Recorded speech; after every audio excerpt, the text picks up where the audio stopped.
Let's talk about these body-focused repetitive behaviors, skin picking and hair pulling, and how they are related to a low baseline dopamine level.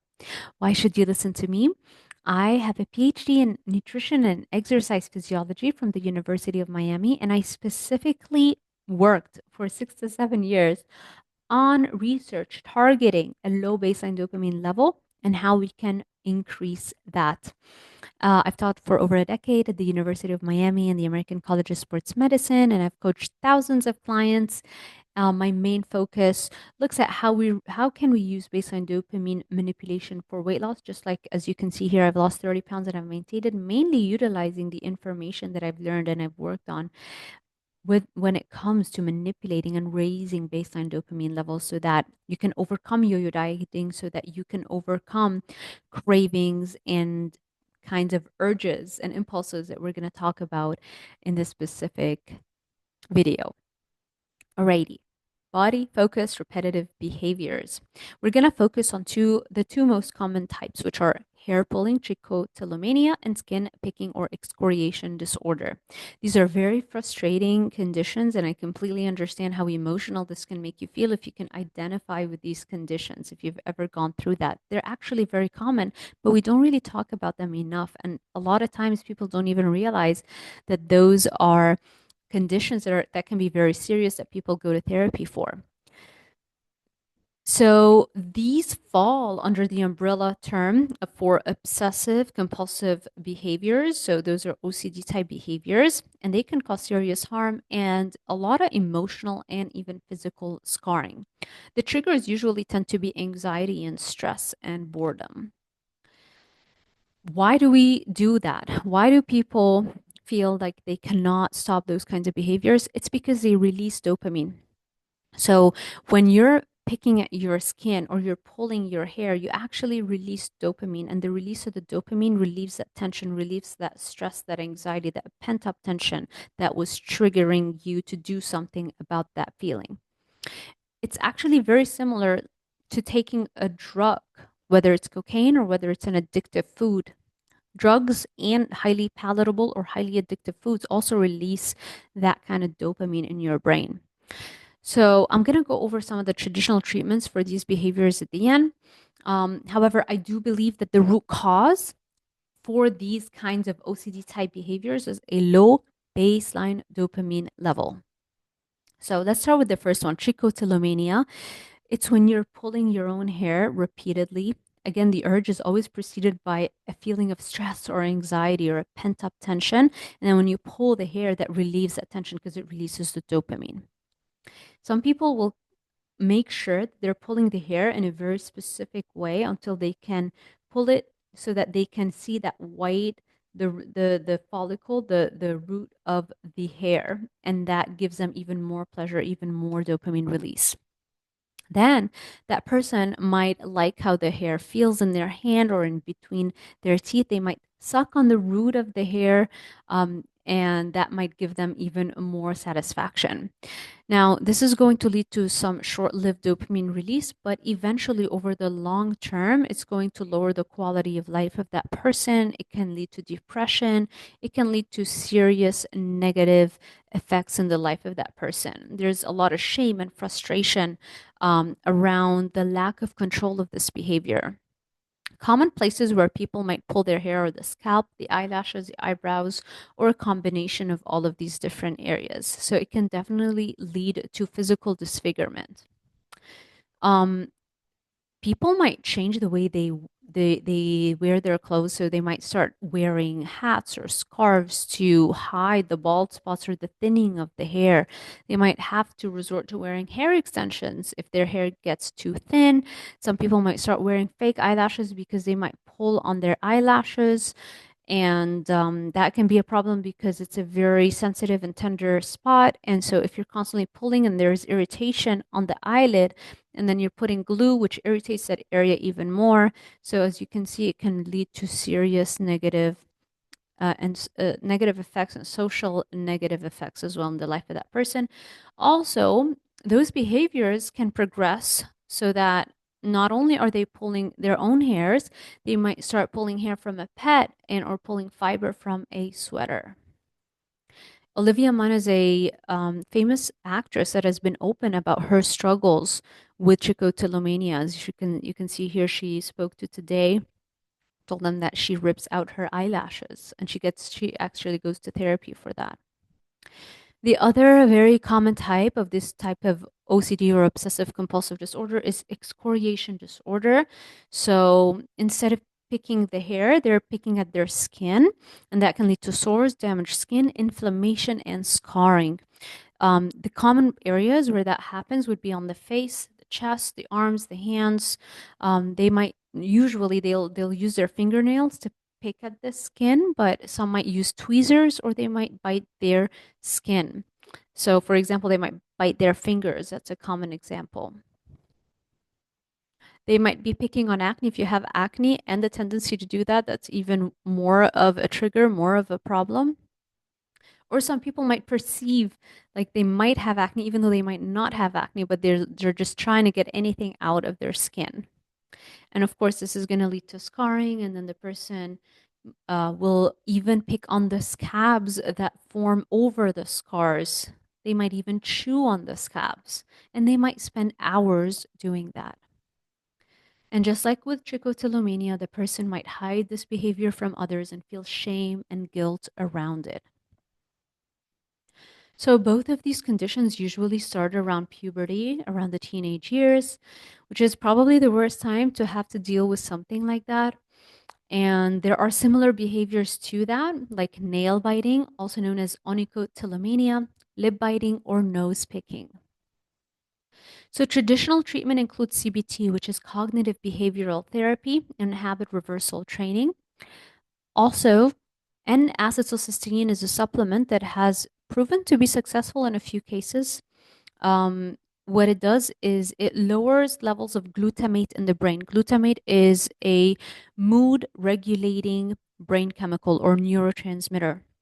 Now, you could look into that.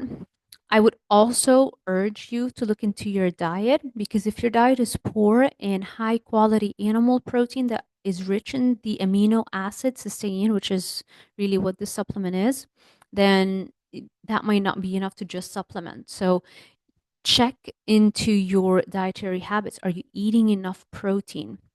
Try to go for high quality animal based types of protein. That would be very helpful. Also, things that have been shown to be helpful, especially in regulating the triggers. Remember, the trigger is stress and anxiety and pent up tension. So anything that calms you down, like yoga, acupuncture, aerobic exercise, biofeedback training, hypnosis, all those things can be helpful as well. Inositol is another supplement that has been studied. It's commonly referred to as vitamin B8, but it's not really a vitamin. It is actually a type of sugar.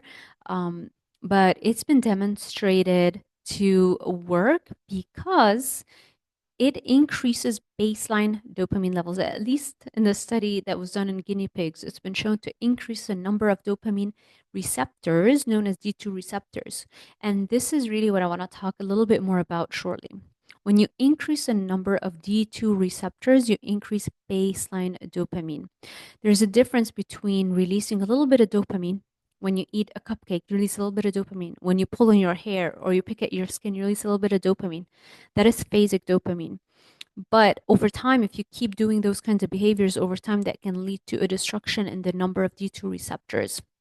And so now your baseline dopamine is low. So from the moment you wake up to the moment you go to sleep, you don't have enough of dopaminergic activity in your brain. And so you tend to feel more lethargic, more depressed, more anxious. And so the trick in overcoming things like that, and also in overcoming cravings and overcoming yo-yo dieting and inability to lose weight and constantly craving foods or distractions, is to target the number of D2 receptors in your brain. And the only way you can really raise your baseline dopamine is by looking at ways in which we can increase the number of D2 receptors. So inositol is a supplement that potentially may be able to do that.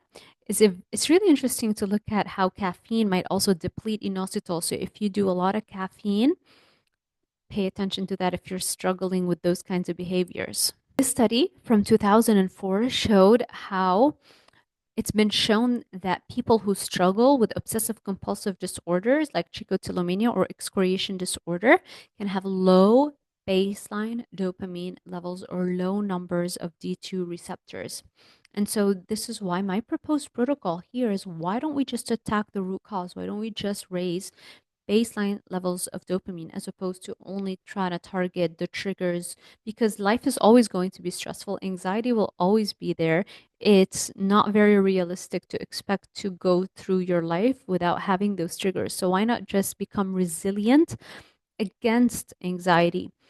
And by raising our baseline dopamine levels, by raising the number of D2 receptors. And so this is the technique that I use with my clients for weight loss, for all kinds of conditions. Usually people come to me to try and stick to their diets for any goal that they have.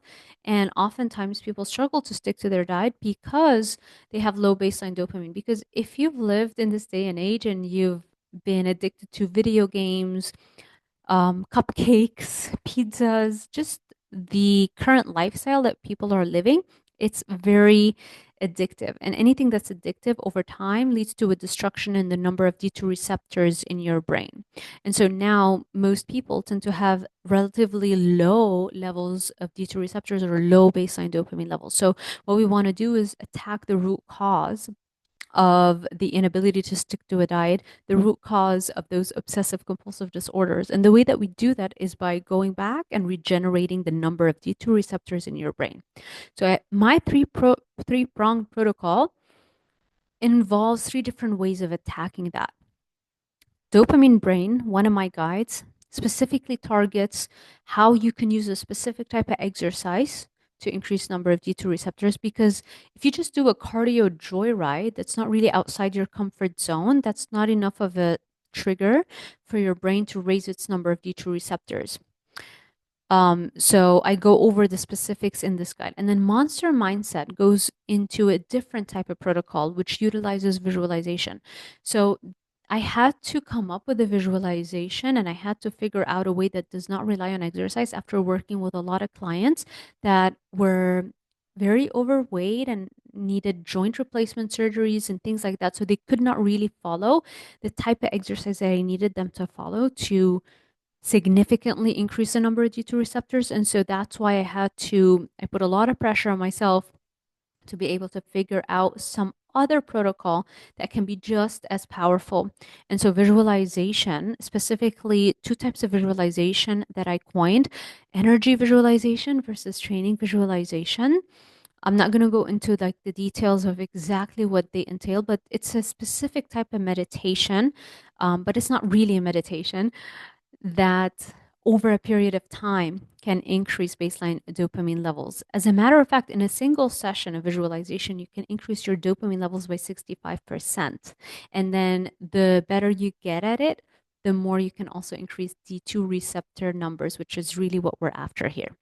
And then finally, the third guide, Monster Mind, the supplements, targets the supplements that people can use to also target baseline dopamine levels and increase the number of D2 receptors. If you need more help in this area, whether it's with sticking to your diet or weight loss or obsessive compulsive disorders and things of that nature, all of those things, addictions, really, they all share the same basic physiology as in terms of the cause. And that's a low baseline dopamine level. If you need more help in that area, you can always check us out on my website, drzaldivar.com/coaching, and my website, drzaldivar.com/shop, for all the guides there. If you're interested in the three-pronged protocol, I recommend looking for the brain bundle instead of buying each and every guide by itself, because the brain bundle is way cheaper than getting each one of them by themselves. Alrighty, thank you so much for watching. Check out this next video. And if you enjoy this kind of content, let me know so I can film similar content just like this in the future. I will see you in the next one.